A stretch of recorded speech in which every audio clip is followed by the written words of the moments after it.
শিবাজী মহারাজের জন্মের গল্প ইতিহাসের একটি গৌরবময় অধ্যায়।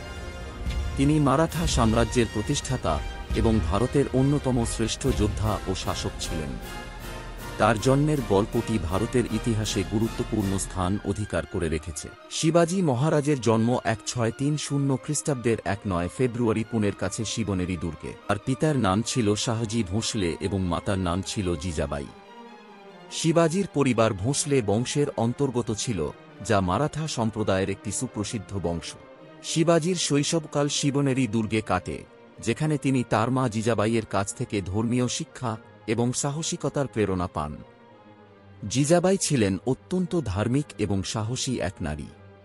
তিনি ছোটবেলা থেকেই শিবাজীকে রামায়ণ, মহাভারত এবং মারাঠা ইতিহাসের বীরত্বপূর্ণ কাহিনীগুলি শোনাতেন, যা শিবাজীর মধ্যে একটি দেশপ্রেমিক মানসিকতা ও সাহসিকতার বীজ বপন করেছিল।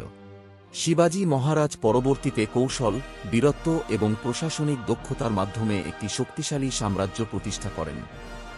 তার জীবন এবং শাসন শুধু মারাঠা সম্প্রদায় নয়, সমগ্র ভারতবর্ষের ইতিহাসে এক অনন্য প্রেরণা।